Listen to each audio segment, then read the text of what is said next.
Hello students, तैयारी शानदार चल रही होगी, सभी मन लगाकर पढ़ रहे होंगे। आज मैं आपको बताने वाली हूं कि मेरी तैयारी किस लेवल पर चल रही है, साथ ही साथ मैंने फर्स्ट पेपर का कितना हिस्सा कवर कर लिया है और आप भी किस प्रकार से अपने सिलेबस को कंप्लीट करते हुए उसका रिवीजन वगैरह आगे की प्रोसेस स्टार्ट कर सकते हैं। क्या स्ट्रेटजी है जो हमें 2026 में फर्स्ट ग्रेड दिलवा सकती है। आज हम इस बात पर पूरी तरह से चर्चा करते हुए आगे बढ़ेंगे।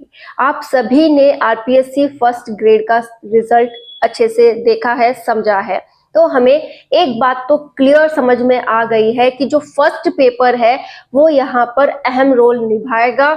अभी फर्स्ट पेपर को जिसने भी क्लियर किया था वो फर्स्ट ग्रेड क्लियर कर पाए थे कि हाँ, हम सेकंड पेपर में तो 40% का एवरेज कर लेते हैं, लेकिन फर्स्ट पेपर में वो 40% अभी क्रॉस ना होने की वजह से बहुत से स्टूडेंट्स का फर्स्ट ग्रेड क्लियर नहीं हो पाया था। और यही रीजन रहा कि इस बार आरपीएससी फर्स्ट ग्रेड का जो रिजल्ट है वो इतना अलग हमें देखने को मिला। तो हमें एक बात क्लियर हो गई कि फर्स्ट पेपर को हमें शानदार तैयार करना है, जिसमें हमसे 40% तो बने ही, उससे ऊपर का एवरेज भी हम ले पाए, मतलब अपने आप को मिनिमम 60% पर हमें लेकर चलना होगा। इससे नीचे की हम उम्मीद नहीं करेंगे। अब 60% अगर हमें फर्स्ट पेपर में लेकर चलना है, वैसे तो हमें कोशिश ये करनी चाहिए कि कुछ ना छूटे, अच्छी तैयारी हो, लेकिन एक एवरेज अगर हम बनाना चाहे तो 60% से हमें नीचे की तैयारी नहीं रखनी है। हम ये नहीं सोचेंगे कि 40% ही मुझे लाने हैं। अब कैसे ये रणनीति हमें बनाएं, कैसे हम इसके लिए काम करें, इस पर हम बात करते हैं। साथ ही एक इम्पॉर्टेंट जानकारी आज मैं आपके साथ शेयर कर दूं। वो टेक्स्ट बुक पर चल रही है पैसा वसूल सेल, जो कि स्टार्ट होने वाली है 28 दिसंबर से और रहने वाली है 31 दिसंबर तक। ये पहले ही मैं आपको जानकारी इसलिए दे रही हूँ ताकि वक्त रहते आप इसके लिए अपने आप को प्रिपेयर कर पाए कि हाँ, मुझे टेस्ट सीरीज लेनी है तो मैं यहाँ से परचेज कर लूँ। ये बेस्ट ऑफर आपका ये रहने वाला है कि बाय 1 ईयर, अगर आप 1 साल के लिए इसे खरीदते हैं तो ये गेट 2 ईयर वैलिडिटी, 2 साल की वैलिडिटी के साथ आपको मिलता है। और अगर एक्स्ट्रा डिस्काउंट्स चाहिए तो आप यूज कर सकते हैं AY12 कोड, जो कि आपको देता है 12% एक्स्ट्रा डिस्काउंट। इसके बारे में जब ये सेल आएगी तो और मैं आपको जानकारी देती रहूंगी। फिलहाल अगर आपको टेस्ट सीरीज लेनी है तो आप अपना मन अभी से बना सकते हैं। अब हम बात करते हैं कि कैसे 40% के लिए हमें आगे बढ़ना है। जैसे काफी समय हो गया है हमें फॉर्म भरे हुए, और इस लंबे समय में हमने खींचतान करके सिलेबस कंप्लीट कर लिया होगा। आपके बारे में भी मेरी उम्मीद यही है कि आपका सिलेबस भी एक बार कंप्लीटली हो गया है।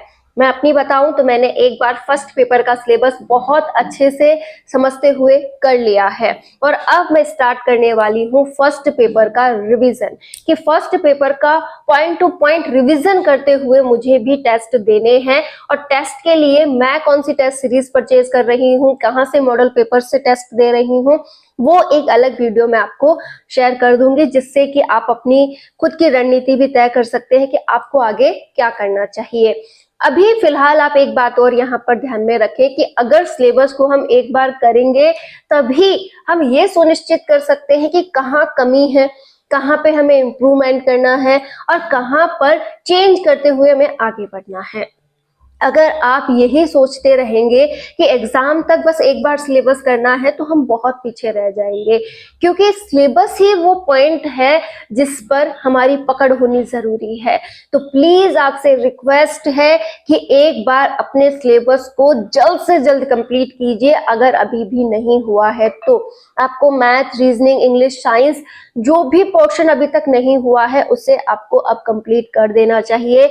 साइकोलॉजी, हिस्ट्री, साथ में एजुकेशन मैनेजमेंट, ऐसे पॉइंट्स पर आपको एक्स्ट्रा समझ बनानी है। और ये काम कब होगा, जब एक बार सिलेबस पूरी तरह से नजर में आ जाए, पूरी तरह से एक बार समझ में आ जाए और एक बार वो खींचतान करके कंप्लीट हो जाए।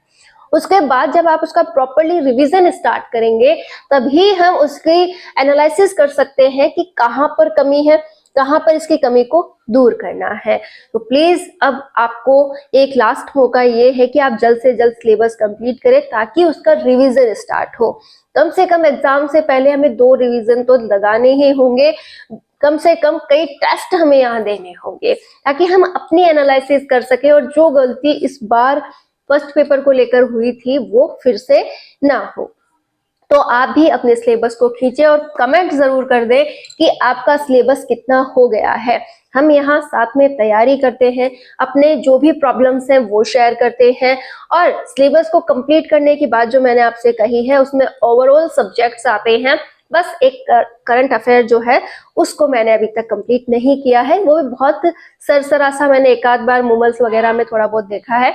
अदरवाइज मैंने करंट अफेयर के लिए ये रणनीति बनाई है कि जब एग्जाम नजदीक होगा तो 4-5 महीने, जैसे अभी थोड़ा समय स्टार्ट होने ही वाला है वो, तब मैं करंट अफेयर को रेगुलर पढ़ना स्टार्ट करूंगी। फिलहाल मैं थोड़ा सा रीडिंग मात्र लगा रही थी करंट अफेयर को कि हाँ भाई ये मूमल है, इसकी रीडिंग थोड़ी थोड़ी डेली लगा लो। इससे ज्यादा मैंने करंट अफेयर को समय नहीं दिया था क्योंकि करंट अफेयर हमें कुछ खास महीनों का ही ज्यादा ध्यान से पढ़ना है, कुछ को केवल एनालिसिस के बेस पर ही देखना है। तो करंट अफेयर की एक अलग रणनीति है, तो वो अगर हम अब जनवरी फरवरी से भी देखना स्टार्ट करेंगे तो भी बहुत अच्छे से करंट अफेयर को हम कर लेंगे। फिलहाल जो अदर सब्जेक्ट्स हैं हमारे, उन पर हमें काम करना जरूरी था, जो कि मैंने एक बार कर लिया है। और किस तरीके से सब्जेक्ट्स कंप्लीट हुए हैं, क्या क्या मैंने उनमें ऐड किया है, कहाँ से पढ़ा है, इसके लिए मैं एक विस्तृत वीडियो आपके सामने जरूर रखूंगी ताकि आपकी मदद हो सके उस प्रकार का उसमें ऐड करने के लिए। फिलहाल आप ये बात ध्यान रखें कि आप जो बुक लिस्ट मैंने शेयर की थी शायद आपने देख ली होगी कि हाँ हमें इन बुक्स का फायदा यहाँ मिल सकता है और आपके पास जो बुक्स हैं वो बेस्ट हैं, बस आप उन्हें पढ़ने की कोशिश करें।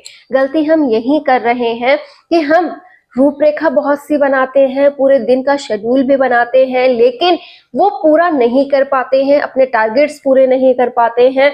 और हम में से तो बहुत सी जो गृहिणियां हैं वो काम में और इनमें फंस के ही अपने आप को टूटा हुआ महसूस करती हैं।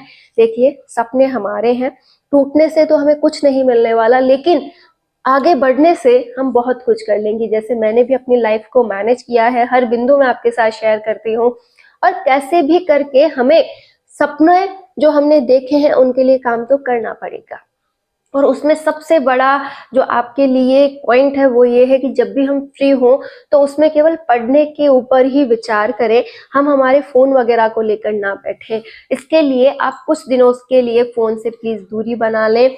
जैसे मैं ये जो बड़ा फोन होता है जिसे आप एंड्रॉयड फोन कहते हैं, उस फोन को थोड़ा दूर रखें अपने आप से और कोशिश करें कि काम काम के लिए ही आप उसका उपयोग लें।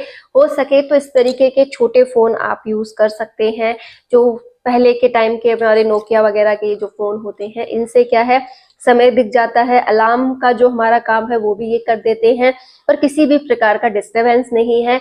इम्पोर्टेंट कोई घर से फोन आना हो या किसी की कोई जरूरत है वो भी इससे हम पूरी कर सकते हैं, तो आप इस प्रकार का यूज कर लीजिए। या फिर आप ऐसा नहीं कर सकती हैं तो अपने फोन को जब भी आप पढ़ने बैठे थोड़ा दूर रखें ताकि आपको उससे डिस्टरबेंस ना हो। और हमें हमारे ख्यालों में, हमारे खुद के पूरे रूटीन में ये शामिल करना होगा कि भाई कुछ भी नहीं है इस एग्जाम के अलावा, मुझे जब तक ये एग्जाम नहीं हो जाता तब तक पूरी तरह से इस पे समर्पित होना पड़ेगा।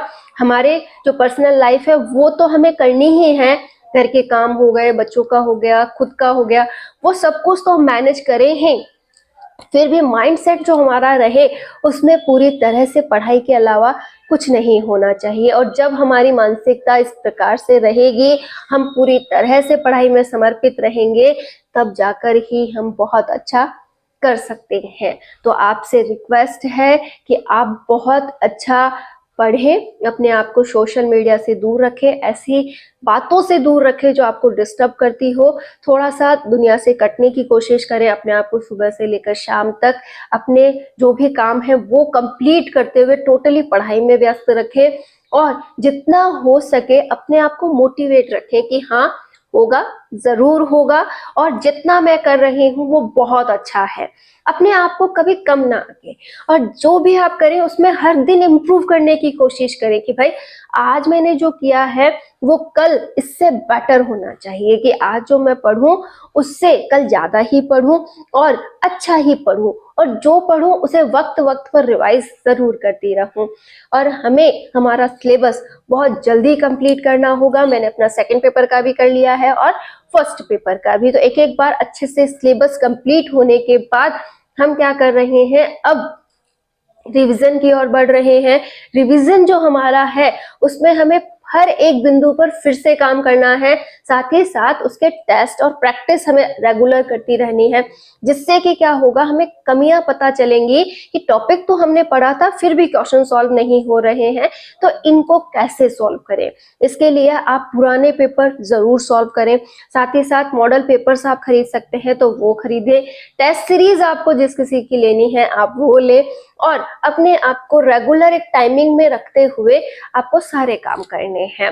देखिए एग्जाम में अब ज्यादा महीने शेष नहीं है और इन सब महीनों में ही हमें ये सारे काम करने हैं, तो आपको अंदाजा तो हो गया होगा कि मेहनत तो बहुत करनी पड़ेगी। कि अगर हम कुछ पाना चाहते हैं तो उसका एक ही सॉल्यूशन है, वो है मेहनत। कि अगर आप अपने आप से मिलना चाहते हो, अपने आप को निखारना चाहते हो, तो उसके लिए आपको ही जगना होगा, आप ही को पढ़ना होगा और अपने आप की एक मिसाल पेश करनी होगी। एक बार वो सुनहरा सपना अपनी आंखों में लाइए कि दुनिया आपको सोचती है कि आप एक हाउसवाइफ है, सारे दिन घर में लगी रहती हैं, आपकी कोई पहचान नहीं है, आप कुछ नहीं कर रही हैं, और एकाएक जब आपका रिजल्ट आए और आप दुनिया के सामने आए और उस समय सब कहें कि अरे इसका फर्स्ट ग्रेड में सिलेक्शन हो गया, ये यहाँ पर कैसे सिलेक्ट हो गई, इसने तो अपने घर गृहस्थी में अपना समय दिया था, ये तो पढ़ती ही नहीं थी, और इस तरीके से आपके बारे में कहा जाए और आप दुनिया के सामने एक अलग ही रूप में पेश हो, तो कैसा लगेगा। तो वो जो पल है उस पल को याद करते हुए ही आप आगे बढ़ जाइए, आप बहुत अच्छा कर लेंगी। तो अगर हमें 2026 में सिलेक्शन लेना है तो अब जितने भी महीने हमारे पास पेंडिंग हैं, इन महीनों में हमें जमकर तैयारी करनी है, ताकि हम हमारे सिलेक्शन को सुनिश्चित कर सके। और आरपीएससी के रिजल्ट ने तो क्लियर कर ही दिया है कि अगर आप फर्स्ट पेपर में 40% या उससे ऊपर बनाने के योग्य हैं तो आपका सिलेक्शन कोई नहीं रोक सकता। यहाँ पर पढ़ता हर कोई है, लेकिन सीरियस स्टूडेंट्स की कमी है। तो अगर हम सीरियस स्टूडेंट्स में आ गए, हम अच्छे से पढ़ने लग गए, तो हमें सिलेक्शन से कोई नहीं रोक सकता। कभी भी अपने आप को कम ना आके कि मैं तो एक गृहिणी हूँ या फिर मैं बहुत अच्छा समय पढ़ाई को नहीं दे रही हूँ तो मेरा नहीं हो सकता। आप जितना भी समय दे बहुत अच्छा दे, उसे इस प्रकार से खर्च करें कि हाँ जो पढ़ा वो बहुत अच्छा पढ़ा, टॉपिक मुझे समझ में आया, उसके बेस पर मैं क्वेश्चन अटेंड कर सकती हूँ। तो फिर ये मायने नहीं रखता कि आप 10 घंटे पढ़ रही हैं या फिर 5 से 6 घंटे। जो पढ़े अच्छा पढ़े, किसी से भी अपनी तुलना ना करें, और अपना जो मटेरियल है उस पर हमें विश्वास करना है। और जितनी बार हम मटेरियल को पढ़ेंगे, जितनी बार रिवाइज करेंगे, उतना ही हमारे लिए बेस्ट होने वाला है। तो आपका कोई भी क्वेश्चन है, आपको लगता है कि मुझे फर्स्ट ग्रेड से रिलेटेड ये क्वेश्चंस आपसे पूछने हैं, तो आप प्लीज कमेंट कीजिएगा। इसी के साथ अगर आपका कुछ एक्स्ट्रा चल रहा है कि हाँ मेरा सिलेबस इतना हो गया, रिवीजन इस प्रकार से है, मैंने ये एक्स्ट्रा पॉइंट ऐड किया है और ये मेरे लिए बहुत ही अच्छा रहा, तो हमें इस बारे में जानकारी जरूर दे, ताकि मैं और अदर फ्रेंड्स जो यहाँ पर जुड़ते हैं वो भी आपकी बात से कुछ अच्छा सीख सके और सभी अपनी तैयारी को अच्छे से करते हुए अपने लक्ष्य की ओर बढ़ सके। All the best.